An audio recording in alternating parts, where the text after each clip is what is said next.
Welcome to another episode of the TNT podcast. I'm Tokunbo. And I'm Toyin. Yeah, we hope you all are having a lovely day out there. Toyin, I'm loving your Ankara look. This is really nice. Hey, thank you. You know, green is my color. So. Oh, I love green too, but that looks really nice. Love it. I'll steal it after this.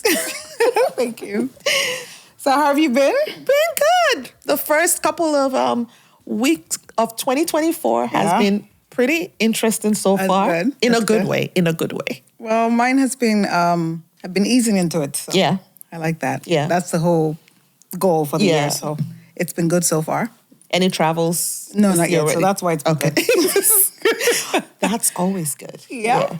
So I guess that brings us into this week's topic. Yeah. It's a subject where I guess we can say we're kind of like subject matter experts here because we've been at it for what?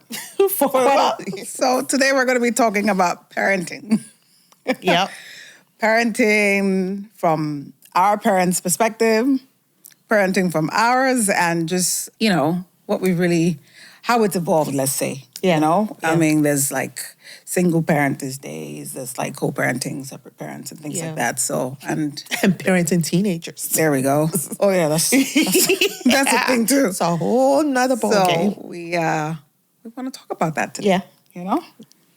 So I guess to kick it off, we're just going to kind of go into what our own style of parenting is. Like, what would you say your style of parenting is? Well, my style of parenting, like you said, has evolved. So I remember when my daughter was younger, I used to definitely be more on the stricter side. Okay. And, you know, you have to do this, you have to do that. Just kind of the way that I was raised. You know, there was all this. We had a lot of rules in place. You know, growing up in an African household, you know, your parents cannot walk by your room. You have to be doing something at all times. Just stay busy. And so there was a time where I kind of had that mentality of, you know, you have to do this, you have to do that. Like, I was so rigid. Like, I would even leave, because I used to work in DC at the time, remember? So I would leave notes on my daughter's mirror just to give her step-by-step instructions on what she needs to do in the morning. But as time went by, I just saw that I'm going to lose my daughter. I didn't want her to always be afraid of me. Yeah. And when everything was always, you know, in the beginning, I used to think it was just me trying to make sure that she learns everything that she's supposed to learn. But then there's a fine line between doing that and them thinking that there's nothing they can do right. Right? Because that's very true. Everything is like you're always correcting. Then they start to feel like, I can't do anything to please this person. Yeah. So right around when my daughter was about 8 or 9 years old, I started noticing that, you know, she'd rather go to her dad and come to me because she was just so scared of me. And then I had to kind of do okay, this is not what I want. I have 2 girls. Yeah. And while I definitely want my girls to know who the parent is, you know, because I don't do that, my daughter is my best friend thing. My daughter is my daughter. And again, as they get older, there's going to be a time where that's going to change. You know, The older they get, then you can start saying, we're also friends. But right now, it's the clear distinction that you are my daughter, not my friend. The stages. Yeah. I just had to kind of settle down a little bit and say, okay, I've kind of given her, they know the rules. They know what word am I looking for? They know that the structure of our home. They know the things that we don't compromise on, respect and respecting your elders and all that stuff. Yeah, exactly. So, however, I started to pull back a little bit where I don't want to always seem like I'm criticizing or that I'm always finding something wrong. So it actually took a couple of years for her to trust it, because there would be times where she would do something that I would normally like go off on. And then I have to remind myself, don't go off. Just, okay, it's fine. That's good. She'll be like, good. I'm like, it's okay. And then she'll be looking at me like, really? She's going to yell at me? So, and now, you know, another 8 years later, I'm actually glad that I did that, because I'm enjoying the relationship where, you know, we can laugh, we can talk, but it's still very clear who the parent is. You know, they know when I'm being serious, and it's like, okay, no joking around, go do this, go do that. However, it's not all about strictness all the time. Yeah, you know, like we were. It was like strict all the time. Tell me, we'll get to that. So for me, I definitely, I would say my style is more of a authoritative one. Yeah, so I encourage open dialogue with my children. And clearly, when there's a problem or something we need to talk about or resolve, I allow for like them to be involved Yeah. as we talk about a solution. Right. And I also, one thing I've learned lately too is that sometimes it's not you just necessarily hounding this particular information or something you want to drill in by all means. It's also letting them do it and then realize that told you so Right. without saying it. Right. Because that, for instance, there'll be times when I'm like, that's all you're wearing, no jacket. They feel like they're immune What to is it cold. with them and this jacket thing? We're always fighting about the jacket. Like, put on a jacket. No, it's fine. And then we'll go outside and then they're cold and then they want to take your jacket. Exactly. Right? Exactly. And then, or they have to wait because then you didn't get to pick them up early enough. Right. And then you're in that cold for like 10 minutes. Right. And then I don't even bother saying I told you so. I was like, you're cold? Yeah. Really? Yeah. Okay. Next time. And I just leave them. So Never fails with the jacket. So it's kind of like a natural way of consequences or Yeah, something. I don't yeah. know how to put that, but Yeah. yeah. So I definitely encourage. Well, that's worked for me for my Yeah, household. yeah. But if I kind of go, and then another thing that I feel like one of the things that I would say I took from my upbringing, and I'm sure this is like very popular amongst other folks who grew up in Nigeria Yeah. or grew up in an African home. I don't know about other African countries, but I can speak for Nigeria. Is the Yeah. fact that structure was like very important. Definitely. Yeah, same. Structure was very big. There was a set time for everything. Yes. We went to bed 8 p.m. Yes. There was no, can I just take? Yeah. You didn't even know Yes. such things. So that was strict for us. When it was time to go to school, you just did what you were supposed to do. There's just certain things that we also didn't compromise on. We also had we still do, set bedtime. Now, the bedtime when they were younger It's different. is a little bit different from Yeah. their bedtime now. However, there's still a bedtime. Yeah. So there's no, we're just gonna stay up till whenever we feel tired to go to bed.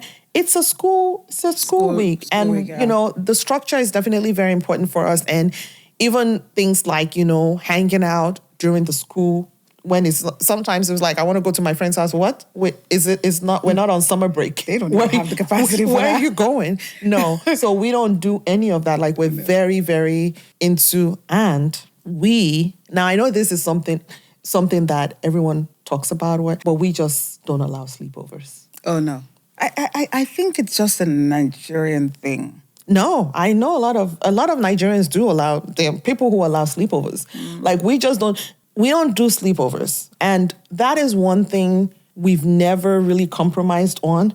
Because, see, if you say yes today and no tomorrow, You gotta be then consistent. Yeah.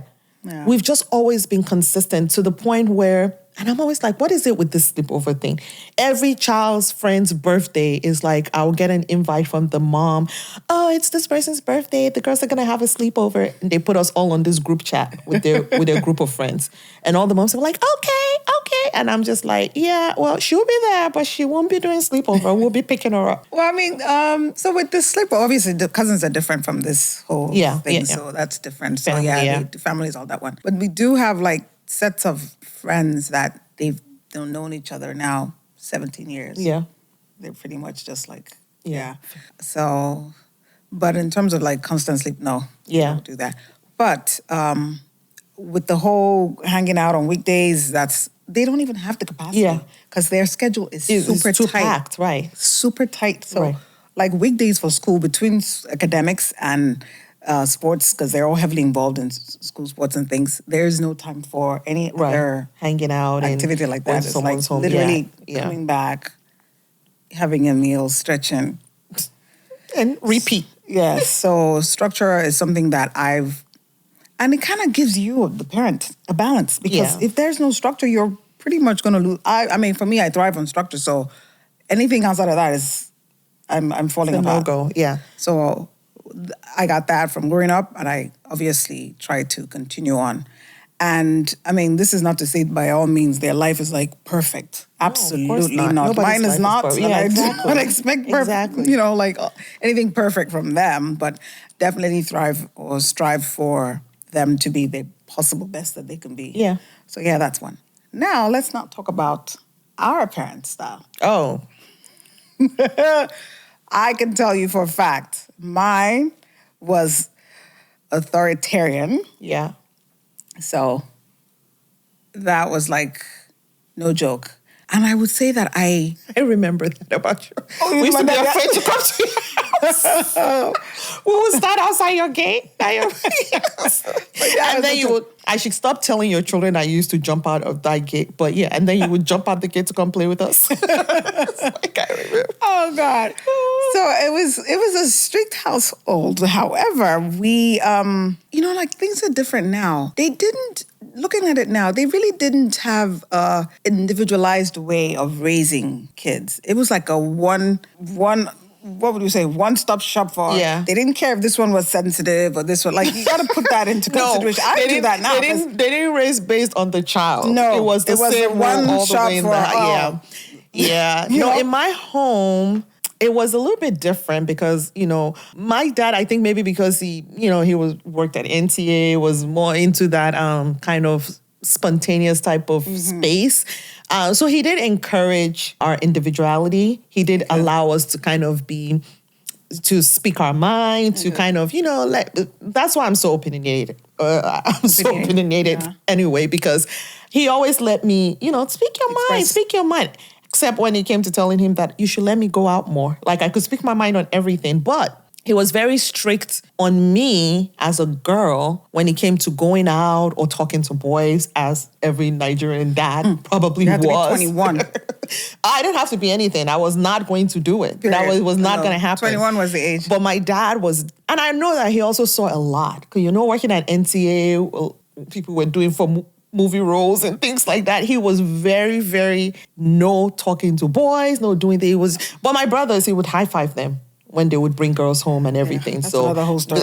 That was just how like the boys did whatever. The boys could do whatever. And he actually told me one time when I said, how come he's allowed to date and I'm not? And he was like, well, that's not my daughter. That's somebody else's daughter. So let her father worry about her. I'm like, wait, what? I didn't even talk about dating. Are you kidding me? Yeah. I mean, I was like 18 when I was home, but that wasn't something we spoke about. Yeah, because again, my home, they would allow you to speak about it, but nothing was going to happen. Like, especially when it came to me being a girl. But it was definitely, the rules were still the rules, like how you come back home, you eat your dinner, you have to sit in a room for 2-3 hours doing your homework or doing work or acting like you're doing your homework. Because I used to be acting like I'm doing my homework and then I would hear my dad come in and then I'll wake up again and I had no... Mine, it was like you walk in the house from school, barely had time to finish your meal, and then you hear that the tutor is in. Lesson teacher.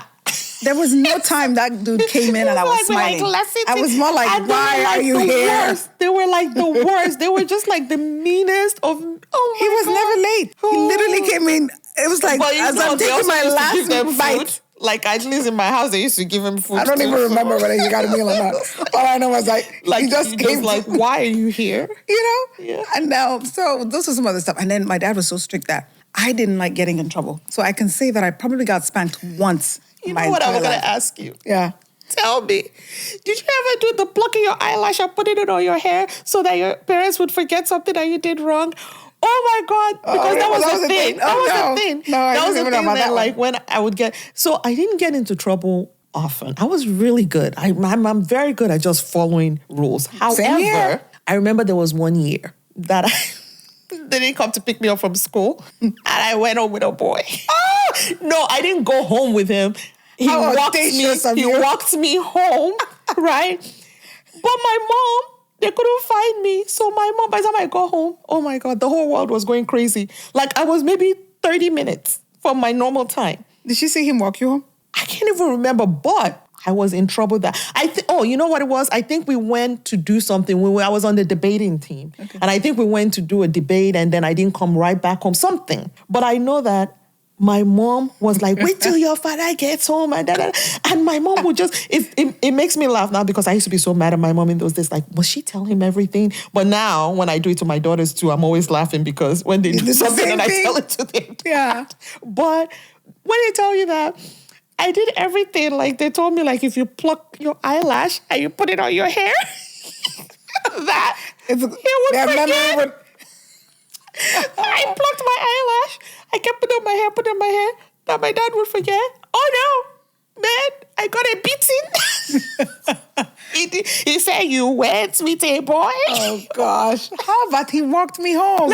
No, what? It doesn't matter. The fact is that I went with a boy. Let me tell you, and my mom my mom would sing like a canary every time. I was like, can she just not stop talking? She would tell. And my dad came, I plucked. It's a lie. My dad came. No, so, wow. Girl, I got in so much trouble. Yeah, like you said, I always follow the rules. I didn't like getting in trouble, so I behaved myself. But this one time, the reason why I got this spanking... See, whenever you deviate, something will happen. Oh my God. I think I was probably like 13, 14. We went to... That was like the last year of what we call middle school. Mm-hmm. JSS. We were having an end of whatever party. Yeah. So the driver came for me and I was like, oh, no, I'm going over with my friend Esther. Esther was like, let's go to the, it wasn't a Ikoyi club, it was another one that had that, Yeah. I don't know what the heck I was thinking. Yeah. I said, okay, yeah, sure. She was like, oh, well, my dad would just have the driver take you back home. Mm-hmm. Without asking, yeah. So tell me why I ended up getting home late. They had been looking for me. And then my older sister, I don't know what got into me. And I was like, everybody's just being stupid, blah, blah, blah. I mean, obviously I didn't say that. I said that to her. Yeah, she went ahead and told my dad. Oh, she's saying. The day after, my dad did not address the issue. Oh, that's worse. So you can like you're imagine just sitting there. You should have been plucking your eyelashes. I didn't know about it. Clearly it didn't work for you. Maybe I didn't pluck enough. I don't know. So, I think it was day 2. On Saturday morning. I think this happened like a Thursday. He didn't address it until Saturday morning. That's torture. The way he called my name. Hey. Everything in my body. I was like sweating. Everything was happening. And I'm like, I'm not going. Yeah.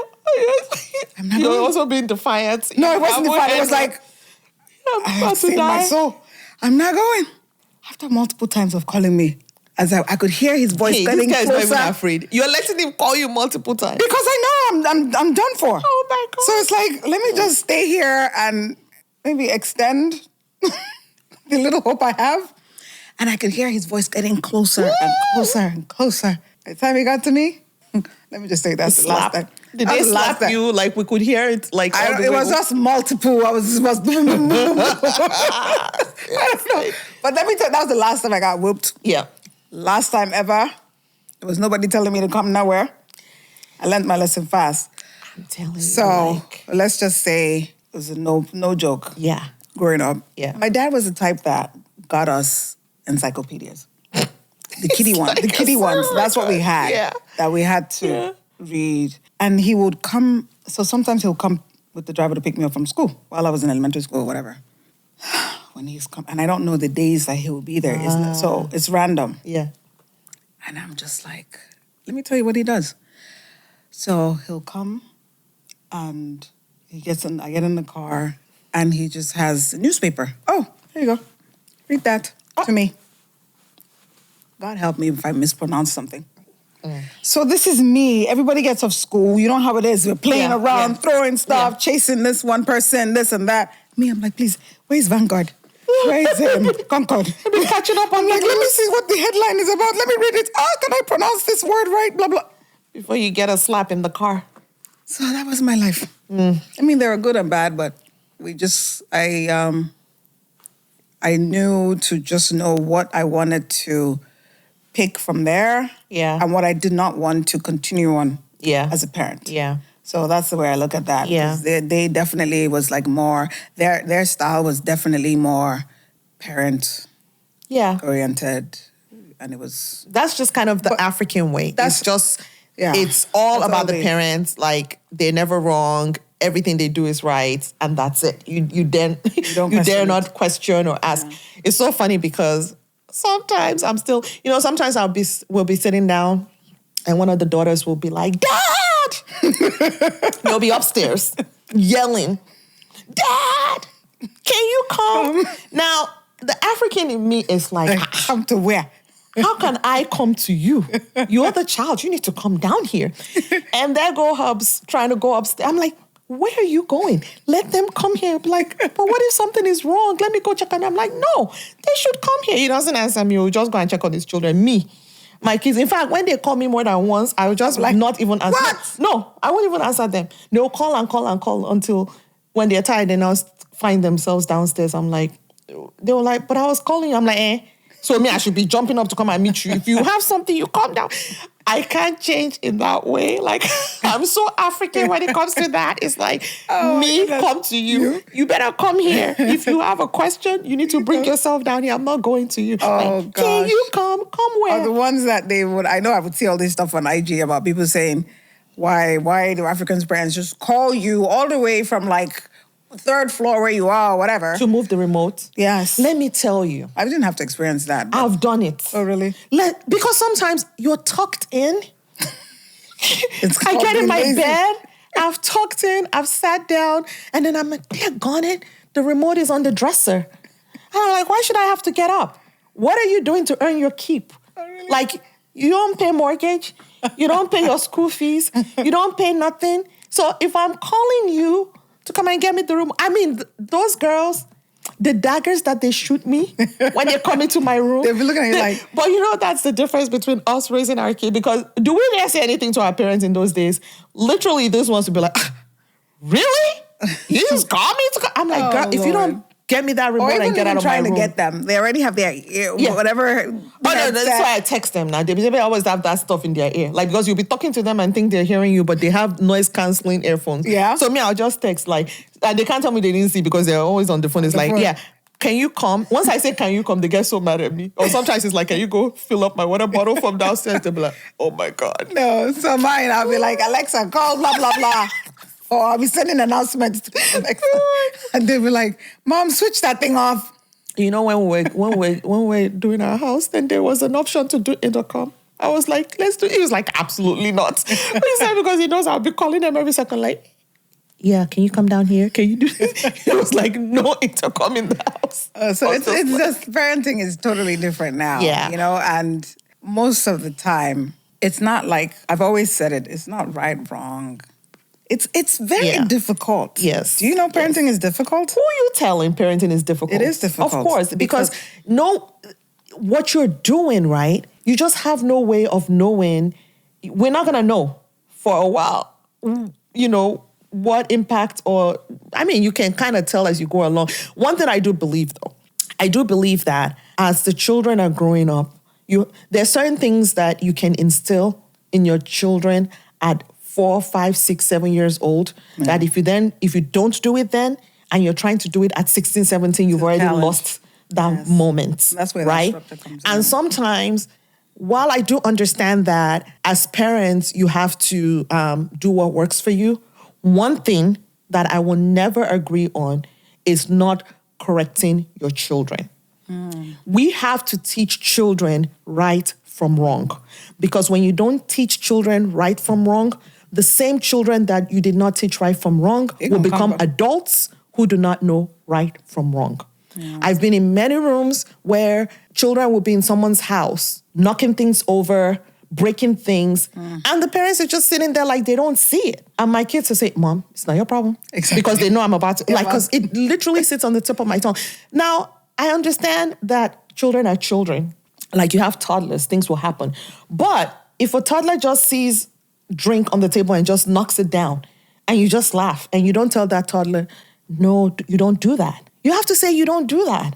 And the next time you have to correct. I just don't like it when parents don't correct their children, you know? And sometimes you don't want to correct other people's children, but you just wish that they would correct their children. Be very careful about how you step in. No, and you shouldn't. But it just breaks my heart because a lot of times I've seen parents, I've seen children misbehaving, I've seen children talking so disrespectfully to their parents, and they just laugh. And I'm just like, this is going to be a problem for you when that child is 17 years old, 18 years old now. I enjoy my children right now because I did the work when they were younger. Mm-hmm. So when I tell you, my children know I can't be talking with adults and my children just comes into the conversation like, yeah, so what were you saying? Excuse. Did we invite you into this conversation? There was no room for that. First of all, we had separate gathering areas. You were not in the adult living room. Even if they...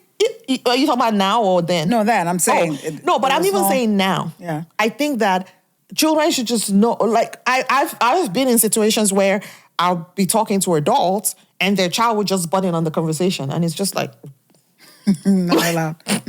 Not acceptable. so they invite you to this conversation. Like A and B, see your way out. You know? So I just feel that, but those are the things that you have to kind of train your children, because sometimes you see parents going back and forth with the kids. You already know they've lost the battle.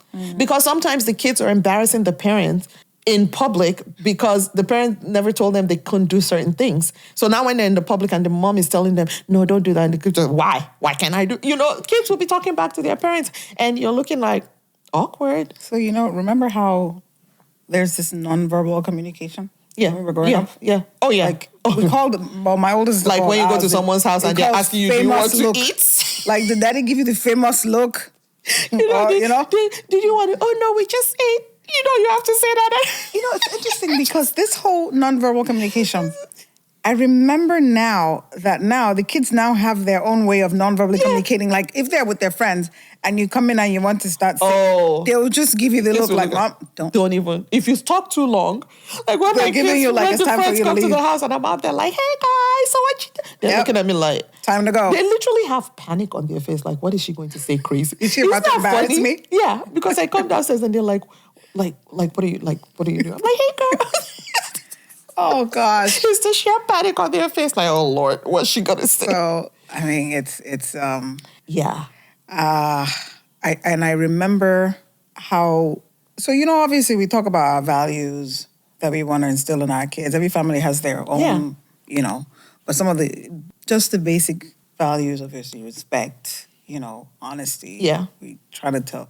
I remember my dad would always be, before you even speak, he's already telling you to speak the truth. Yeah. Like before you open your mouth, make sure there's no lies coming out. So that was like a big thing. Yeah. Like I said, he was a no-nonsense individual. But like even now with the whole,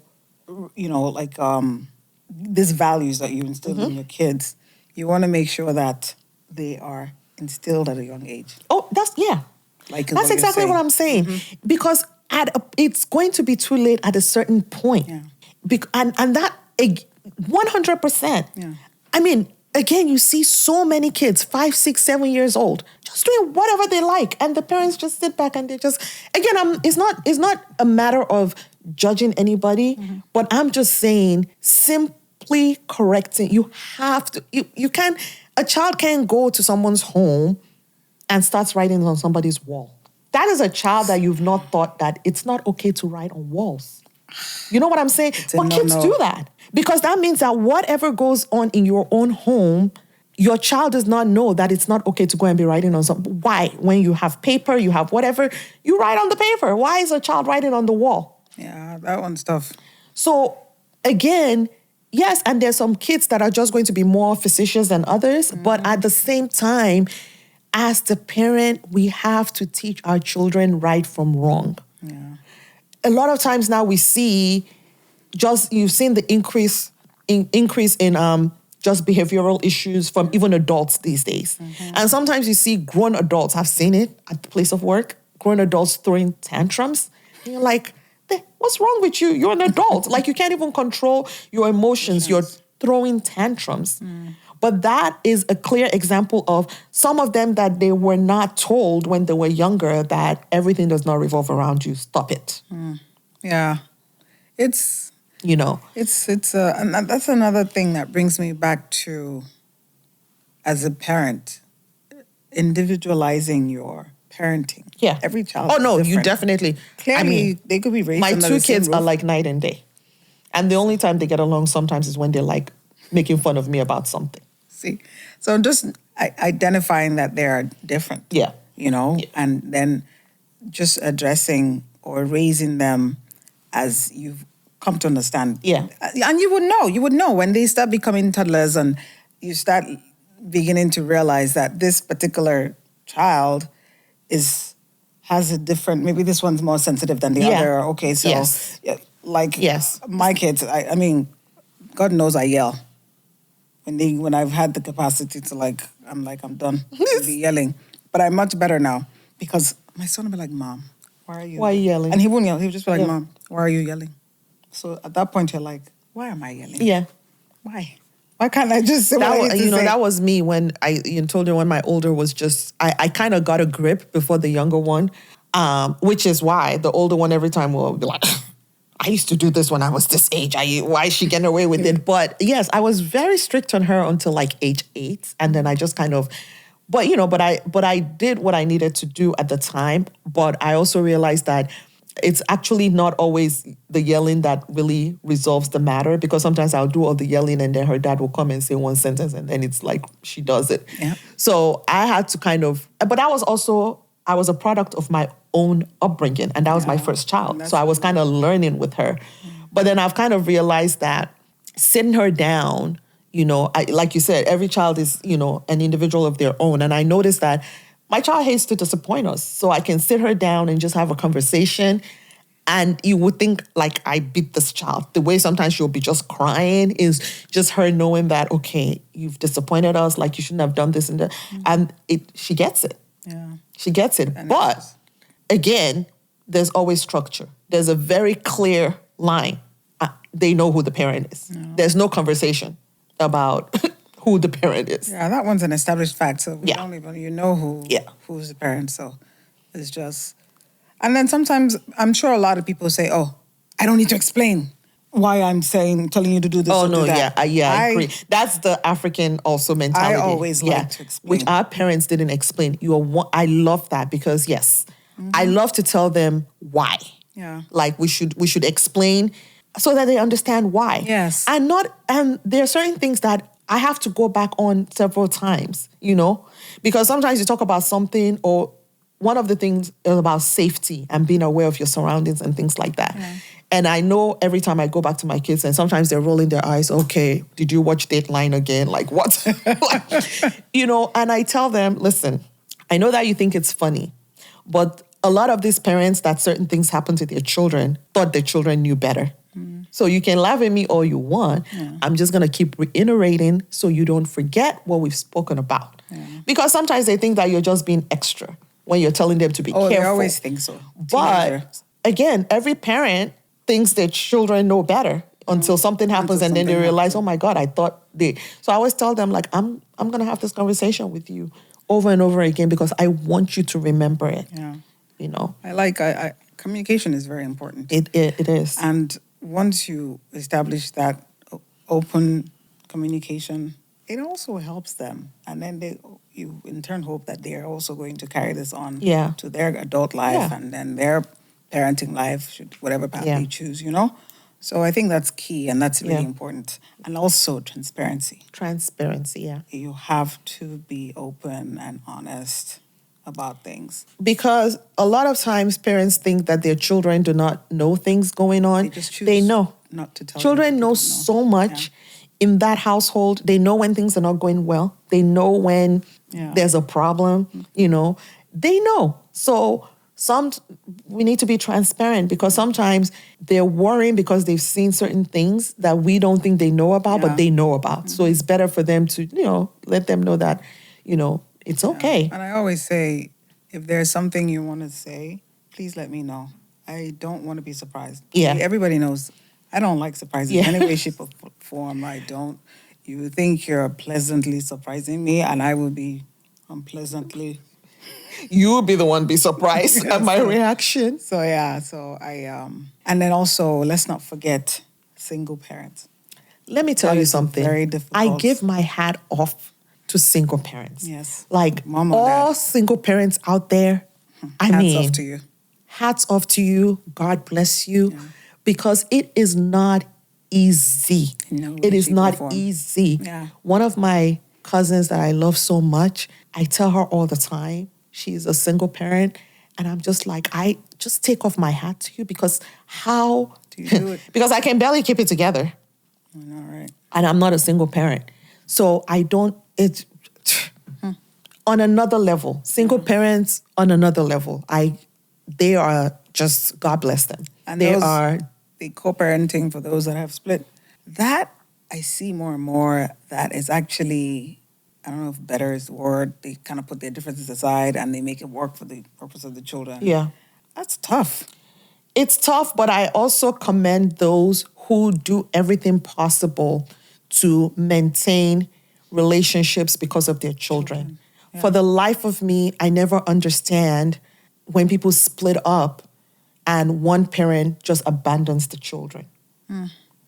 I give my hat off to all those that it may be painful, it may be tough, but just taking it out for the sake of those children who did not ask for whatever it is that has happened between the two of you, and realizing that we can derail.